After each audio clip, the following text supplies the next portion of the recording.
What's up, everyone? It's your boy Scott. Welcome to Scott Reports. Today we're here to talk about the Promised Neverland Chapter 90 and the hype that this series brings, because Lord Bayon has entered the field as you can never get too comfortable with this series. The kids now got 2 bodies under their belts, but things are getting more intense and more scary as Lord Bayon has now shifted his focus to Zack's group, who just took out Noma.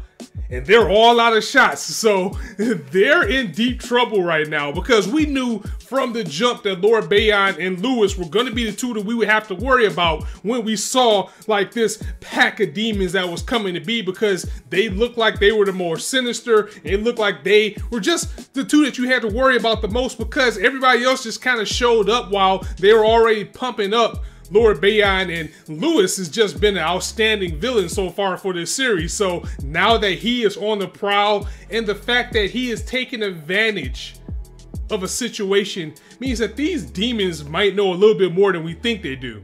Now, whether the humans have somebody working on the inside is always a high possibility, because you can't trust anybody. I mean, the way this series had me feeling, sometimes I don't even trust Lucas, because things were going a little bit too well, so we knew at some point the humans were gonna stumble.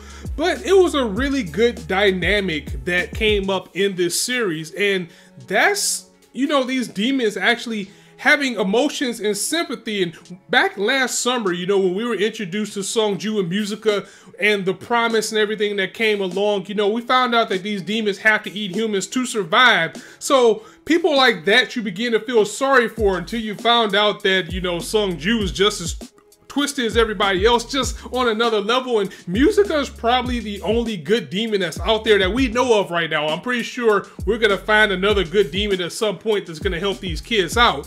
But Nos was actually saddened by the death of Noma. He was caressing her, he was actually screaming, "Noma!" And when he did that, it no doubt left such an impact that it probably signaled Bayon to where he is. You know, it probably gave him some type of signal that Nos would be in trouble, so he decided to shift his direction towards Zack's group. And that's not a good thing, again, because they are out of shots. They didn't plan to have to take out anybody other than Nos and Noma, which things got a little bit crazy, because Nos was actually eating Noma. He was devouring her. He just straight up took a bite out of her head, and I was like, this guy is a straight up savage. I mean, to actually see demons cannibalizing and eating other demons, it has to be a reason why he's doing this. And that brings up the topic of maybe he could get powers or something, because remember, the kids only had 2 shots left. They straight up just missed their chance now with Nos, because he dodged that bullet point blank range when they decided to shoot at him when he was in his moment of sadness, and he just showed up behind, I believe her name is Pepe. I can't remember if it was Pepe or Paula, which one, the girl with the glasses, the one that he popped up behind straight up horror movie style. It seemed like Nos got very fast, and maybe this was how fast he was all along, because these demons were just playing at first. They were holding back because they thought they were just gonna get a win out of nowhere with these kids. But I wonder if when he devoured Noma, did that enhance him or anything? This series is not straightforward like that. It has to be a reason why he started devouring her body, and it's pretty interesting that if they devour another demon, will they like gain some type of ability, or was it just straight up the rage that Nos had, that now he was just like completely focused, and the gloves are off with these kids now, but they need to get out of there quick, because now they gotta deal with him, Bayon, and who knows what else. But I do like, again, that they, you know, showed that these demons do have a little bit of feelings, and these guys here, they're complete scum. I don't feel sorry for them at all, but we know that these demons have to eat humans to survive. So they're just human like everyone else. Well, not human, but you know, they have feelings, they have emotions like everybody else. And even Zack pointed that out, like, no, the way that you just treated humans, the way that you do us and hunt us down like sport, no, you don't deserve any sympathy. I don't care about your tears right now. This is a perfect time to take them out. But, you know, this series is showing another dynamic that, you know, they have feelings too, was actually pretty good. And again, I'm not saying that we should feel sorry for Nos at all, but the fact that they have feelings kind of brings another dynamic to these villains that we're going against. And I cannot wait to get more and more insight on these demons, because we did learn, you know, that, you know, the promise was basically like, we need to eat, so give us people to eat and you'll just be fine.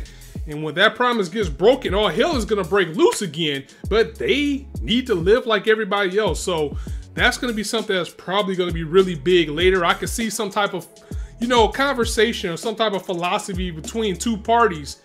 Or at least that's what we're going to get into if we ever get into like the full origin of how this promise was made. Also, props to that color page showing Emma and the rest of the crew looking clean. Like, I like that little red jacket that she has on.